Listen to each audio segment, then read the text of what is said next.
That's amazing. So welcome. Welcome if you're joining me live. Welcome if you're watching me on replay. I hope you're doing very well. So today is World Sleep Day. So it's quite good to have these campaigns because it just gives us a bit of a focus to chat about these topics, because otherwise, you know, there's lots going on, right? And in terms of health.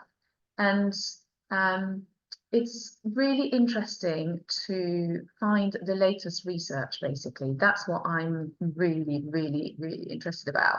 And today, I would love to share with you something I've come across this week, which you can hopefully try. Now, the purpose of these Nutri chats is to give you really practical tips to help you feel great from the inside out. Because obviously I'm a hormone and digestion specialist, so I really take care of the inside of the body so that you feel and look amazing on the outside. So, World Sleep Day. Let's have a chat about that. Now, let me remind you why we need to sleep. Okay, it might be obvious, but actually, let's remind ourselves why we need to sleep. So, during sleep, the body goes under processes that help you repair your body. It consolidates memories, it releases hormones that regulates growth and appetite. Now, you'll probably have an example where you haven't slept very well and you've woken up and you've spent the day just nibbling on food because you feel you need that energy. So when we lack sleep, we can find ourselves eating more and perhaps eating the foods that we don't necessarily want to eat. Sleep also has an immune function. So if you are not sleeping enough, you may find yourself more susceptible to infections and illnesses, anything that may be floating around, you may be catching.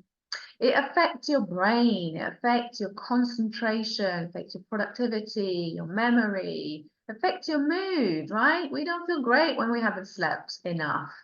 It affects your heart.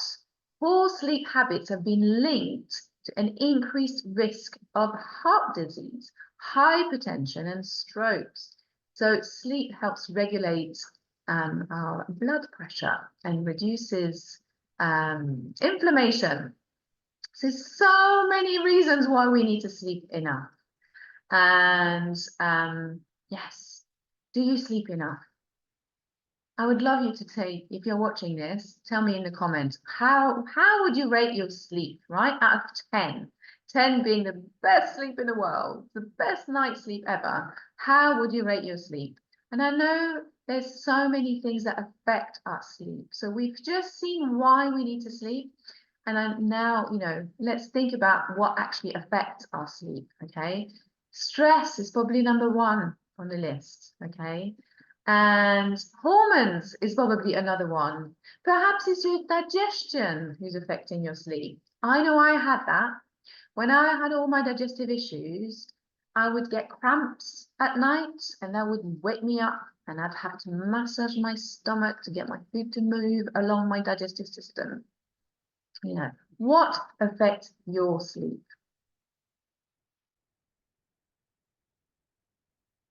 So, what can we do to improve our sleep? What can we do? So many things. Establishing a really good sleep schedule. Going to bed regularly, you know, not regularly, at a specific time every night. The body loves regularity.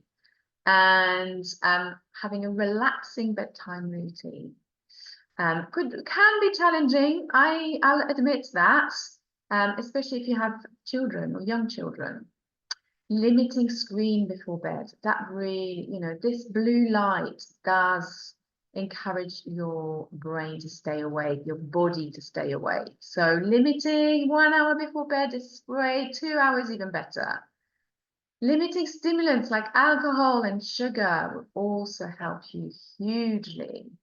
You may find that exercise, regular exercise, helps you to sleep better. And then I really want to zoom into the diet today. Okay, So I've been reading a really interesting article in this magazine called I Can, which is my kind of industry magazine. And the title is Sleep and the Microbiome, the Unsuspected Links Between the Gut, Disrupted Circadian Rhythm, and Metabolic Syndrome. So to keep it really light today, I'm just going to pull out the key information in there that I think are fascinating. So some of you may know that I offer a service called Nutrigenomics. Now it's looking at how your genes impact the way your body absorbs the nutrients that you eat. Okay, when it comes to sleep, we need to consume something called tryptophan that's found in food. Okay, tryptophan is then converted into serotonin, the happy hormone, if you like. And serotonin is then converted into melatonin, the sleep hormone. Now, in nutrigenomics, you can actually see how your body functions, whether it's absorbing tryptophan from food, whether it's converting it into serotonin, whether serotonin is then converted into melatonin. And there's different sort of component that you can add onto this pathway to help you produce more melatonin. And I know all this because I did a huge amount of research for my daughter who had sleep issues. And she still finds it hard to fall asleep, but she sleeps through. When actually she was awake most nights from 3 to 5 a.m. And by understanding how her body makes melatonin, we've managed to solve that problem. So where do we get tryptophan from, you're going to tell me? So it's basically an amino acid found in protein. So things like turkey, chicken, fish, eggs, nuts, tofu, and dairy products. And today I want to share something really interesting. There is a dairy product that has been linked with better sleep in research. And this product is, oh, I've got a big bottle here. It's kefir, okay, fermented milk. And basically, this product contains a wide range of friendly bacteria. And these bacteria have basically a role in our digestive system, right? The microbiome, which is a combination of all the different bacteria that we have in the gut. And that has an impact on our sleep. So, you know, I do talk a lot about gut health for various reasons, for hormone health, for skin health, but also sleep. So if you have digestive issues, you know, do get help to understand what's going on, because when the digestion works 100%, even 80%, right, we can have off days when we've had too much food or we're not feeling well. But if you can get your digestion to work as well as possible, it will impact your whole health, including your sleep. And I'm really excited about finding this because, like I said, I've discovered that this week, all right, that kefir can help improve sleep. Of course, it's not going to solve everything. You need to have a look at your whole body and on your whole life. What else is impacting on your sleep? It may not just be your diet. It could be other things that are impacting on your sleep. And, you know, addressing stress, like I said at the beginning, is really important. You know, try and do something for yourself, you know, to try and reduce that stress. But also, if we can't reduce the stress, then to build our body's resilience to stress. And if you are in my Facebook group, Hormone Harmony, today my lovely colleague and friend Nadine Searle has shared a tip to help you fall asleep. She's a meditation and relaxation expert and has lots of tips to help people, you know, manage their stress. Okay, we can't remove the stress necessarily, although if you can, then please do. But if we can't, then we need to help our body deal with stress better. So coming back to food, so tryptophan-rich food. So when would you have these? Well, it's just making sure you have some in your meal before going to bed. So I'll repeat, so tryptophan-rich food are found or is found in turkey, chicken, fish, eggs, nuts, seeds, tofu, and dairy products like kefir. Now, let's talk about kefir because there's lots of products out there. And you really want to go for the natural one with no added sugar. Okay, so I know there's some flavored ones that look really yummy, but sugar and the friendly bacteria do not go together. Sugar feeds the bad bacteria and kills the good bacteria. So you don't want to pick one that is sweetened. You can mix natural kefir with something else, okay, once you get home and consume it immediately, but I wouldn't buy one that's already sweetened. Another ingredient or another mineral, nutrient is the word I'm looking for, is magnesium. So magnesium is one of these cofactors that helps that process to go from tryptophan to serotonin to melatonin. We need enough magnesium for this pathway to happen, for this flow to happen, okay? And magnesium is used in about 300 functions in the body. So we all need a good reserve. And when we're stressed, guess what? We lose our magnesium reserve. So we need to top up. A bit like a bank account. We don't want to be in the red when it comes to magnesium. And where do we find magnesium in food? Green leafy vegetables, nuts, seeds, whole grains, and legumes. So your chickpeas, your lentils, your beans, they're all rich in magnesium. And then melatonin-rich foods. So there's actually food that contain melatonin. Some of these food would have basically contained tryptophan as well and magnesium, but eggs are just brilliant. Eggs are such a good food to have, really. Try to go for organic if you can, but it's such a nutritious food with lots and lots of nutrients. Fish is another one. Tart cherries is helpful. Kiwi fruits and nuts like almond and pistachios. And basically, they all contribute into helping your body offer you a good night's sleep. Now, the things you want to avoid would be caffeine, alcohol, and sugar. These will, give you energy, will have the opposite effect of,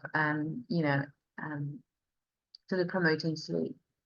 So the final thing I want to say, which I've mentioned before, is really listen to your body if you can, really connect with it. When you have a meal, do you feel you're digesting your food okay? Do you feel that your food is sitting in your stomach, causing you, feeling nauseous, and perhaps you have a bit of acid reflux or feeling uncomfortable? That's a sign that your digestion is not working as well as it should do, and you can definitely help with that. Perhaps you feel bloated after a meal, or if it's not straight after a meal, it could be 2-3 hours later. You feel like your tummy's just expanded. You've got to open your button on your jeans and your trousers. And perhaps it's like me years ago, where you get cramps at night because you feel that your digestion is really sluggish and your food is not moving as, freely as it should. So addressing that will help you improve your sleep as well. And there is something, again, that came out in this article, something a little bit technical called butyrate and short-chain fatty acid, but essentially these are found in fiber-rich foods, and they feed the good bacteria. And when the good bacteria is happy and in balance, that has an impact on our sleep as well. So there's lots to think about. The one thing I wanted to remember today is plain kefir, natural kefir, and have a little bit at night before going to bed. It could be with your meal, with your last meal. And, I'd say a small glass or a few tablespoons and see what happens. And then think about all these different other ingredients I've mentioned, you know, the tryptophan-rich food, your protein, you know, do you eat protein at night? It doesn't have to be a lot, you know, but eating a little bit of protein at every meal helps with energy production anyway, but having a little bit at night, I know when my daughter does it, when she does have protein at night, she does sleep better, for sure, without a doubt. And then magnesium, you know, if you don't have enough magnesium from food, then perhaps look at a supplement. And before looking into supplements, it's also looking at how our body actually functions. And I talked about Nutrigenomics, which is this study of our genes. And there's several reports on offer through this lab that I'm working with called LifeCode GX. I'm a huge fan of these reports because, you know, we can take lots and lots of supplements, but how do we know we absorb any of that? Unless you have a blood test.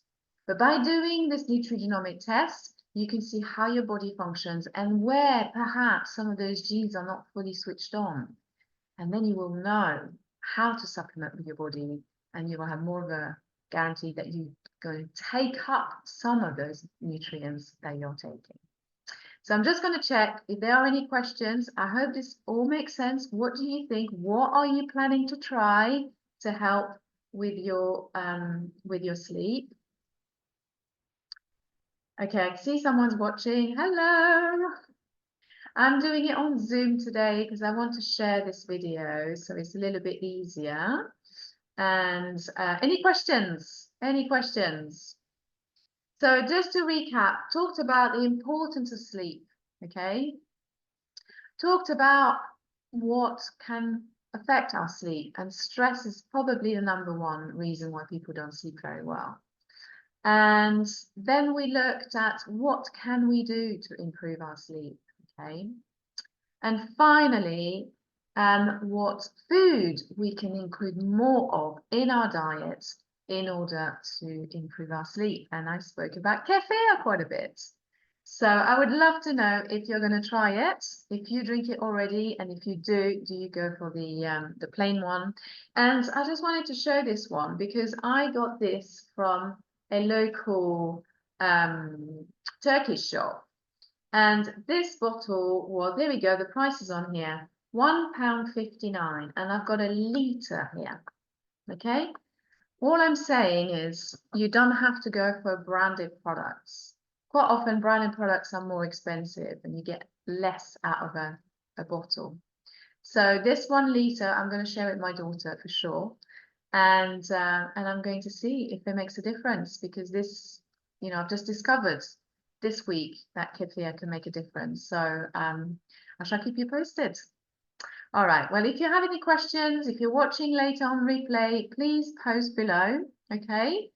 And if you want to have a chat about the Nutrigenomics reports, then I'm here to explain that in more detail. And I can also share a sample report, show you what you would get, what kind of information you will get out of it.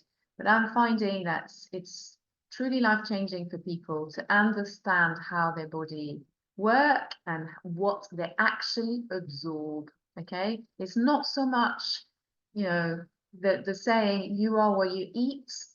It's more about you are what you absorb. There we go. I'm going to leave it there. I wish you a really, really lovely afternoon, and I'll see you very soon for some more advice. Take care, everyone. Bye-bye.